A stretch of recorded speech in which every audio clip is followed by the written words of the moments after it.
বরাক দর্পণ studio.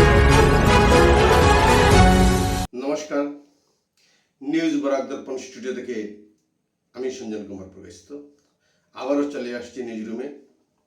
আজকের গুরুত্বপূর্ণ খবর আপনাদের কাছে পৌঁছে দেওয়ার জন্য। আসাম সরকার আমাদের চা জনজাতি সম্প্রদায়ের কল্যাণে অঙ্গীকারবদ্ধ।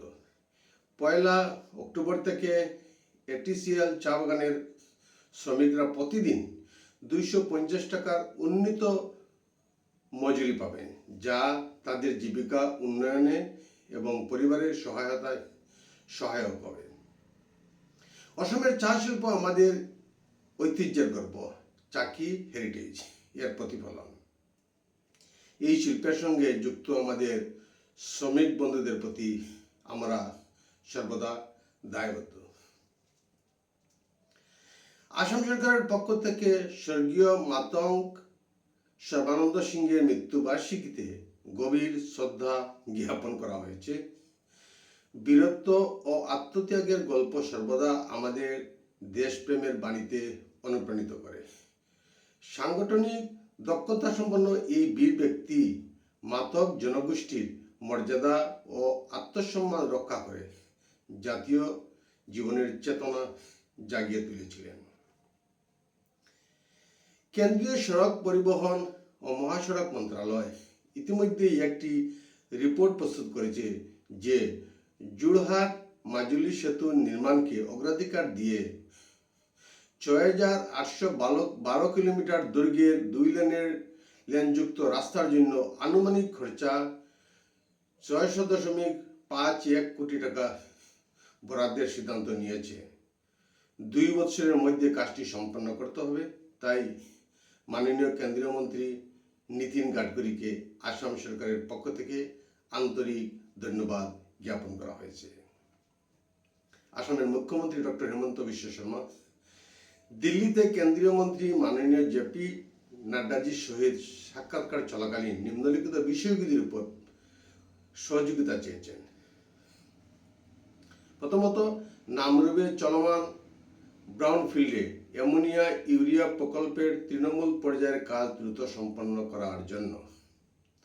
দ্বিতীয়ত, রাজ্যে চিকিৎসা শিক্ষার পরিকাঠামো বৃদ্ধি এবং নূতন নার্সিং কলেজ স্থাপনের জন্য। তৃতীয়ত, এবিপি এজিএম এওয়াই সুবিধাভোগীদের সর্বাধিক সুবিধা নিশ্চিত করার জন্য আবেদন জানিয়েছেন। নওগাঁয়ের জেল রোডে ভয়ঙ্কর অগ্নিকাণ্ডে অমরুল খাঁ নামে এক মহিলার মৃত্যু হয়েছে। জানা গেছে একটি কাপড়ের দোকান থেকে এই অগ্নিকাণ্ডের সূচনা হয়েছিল। 2টি দমকল গাড়ির তৎপরতায় আগুন নিয়ন্ত্রণে আনা হয়েছে। বিপদ বাড়ছে রাহুল গান্ধীর। 2018 সালের 9 জুন এক বিতর্কিত বক্তব্যকে কেন্দ্র করে সাইবাসার সিজিএম আদালতে একটি মানহানির মামলা দায়ের করেছিলেন বিজেপি বিধায়ক প্রতাপ কাটিয়ার।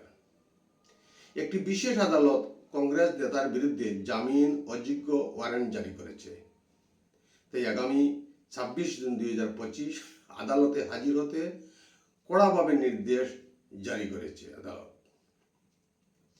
গতকাল ধুবড়ী পুলিশ নিষিদ্ধ ড্রাগসের বিরুদ্ধে অভিযান চালিয়ে ধুবড়ীর গৌরীপুর থানার অন্তর্গত গ্রামারির চাঁদের গ্রাম পতনকুণ্ডে অতর্কিতে অভিযান চালিয়ে বিশাল পরিমাণে মাদক দ্রব্য সহ 2টি সাবানের বাক্সে থাকা 155টি খালি ড্রাগস কন্টেইনার এবং নগদ 94,510 টাকা জব্দ করতে সক্ষম হয়েছে পুলিশ। এই ঘটনায় একজন পালিয়ে যেতে সক্ষম হয়েছে, তবে আবু রুশন হুসেন নামে এক ব্যক্তিকে আটক করেছে পুলিশ। তদন্ত চালিয়ে যাচ্ছে। বাংলাদেশের অন্তর্বর্তী সরকারের প্রধান উপদেষ্টা মোহাম্মদ ইউনূস আপাতত পদত্যাগ করছেন না। দেশের পরিকল্পনা উপদেষ্টা ওয়াজির উদ্দিন মোহাম্মদ রুদ্ধদ্বার বৈঠক শেষে সংবাদ মাধ্যমে জানিয়েছেন ইউনূস এবং অন্য সকল উপদেষ্টাই শপথে বহাল থাকছেন। বাংলাদেশের সংবাদ মাধ্যমে প্রথম আলো একথা জানিয়েছে। ঢাকায় আজ জাতীয় অর্থনৈতিক পরিষদের নির্বাহী কমিটির বৈঠক শেষেই উপদেষ্টাদের বৈঠক 12:20 ঢাকার কুড়েবাংলা নগরের এনইসি সম্মেলন কক্ষে 2 ঘন্টা রুদ্ধদ্বার বৈঠকে আপাতত সেই জল্পনায় জল ঢাললেন তার পরিকল্পনা উপদেষ্টা। মোবাইল প্রস্তুতকারী সংস্থাগুলিকে হুঁশিয়ারি দিলেন ট্রাম্প। আমেরিকার বাইরে মোবাইল প্রস্তুতকারী কোম্পানিগুলিকে সতর্ক করে দিয়েছেন, যদি বাইরে থেকে মোবাইল প্রস্তুত করে আমেরিকায় বিক্রি করলে 25% শুল্ক আরোপ করা হবে। তাই অ্যাপেল এর পর স্যামসাং মোবাইলের উপরও এই শুল্কনীতি প্রয়োগ করা হবে কিনা তা এখনো স্পষ্ট করেননি ট্রাম্প। জম্মু ও কাশ্মীরের ডোডা জেলার অন্তর্গত বান্দেরওয়ারের কিছু অংশে সাময়িকভাবে মোবাইল ইন্টারনেট পরিষেবা বন্ধ রাখা হয়েছে। মোবাইল ইন্টারনেটের অপব্যবহার করে দেশবিরোধী দুষ্কৃতীরা আইন শৃঙ্খলা বিঘ্নিত করতে পারে বলে আশঙ্কা করছে প্রশাসন। আগামী 27 মে পর্যন্ত মোবাইল ইন্টারনেট পরিষেবা বন্ধ থাকবে। সবাইকে আজকের মতো শুভেচ্ছা জানিয়ে বিদায় নিচ্ছি। আপনারা অবশ্যই পাশে থাকবেন। আগামী দিনে আবার নিত্য নতুন খবর নিয়ে আপনাদের কাছে চলে আসবো। সবাইকে শুভরাত্রি জানিয়ে বিদায় নিচ্ছি। নমস্কার। নিউজ বরাক দর্পণ স্টুডিও।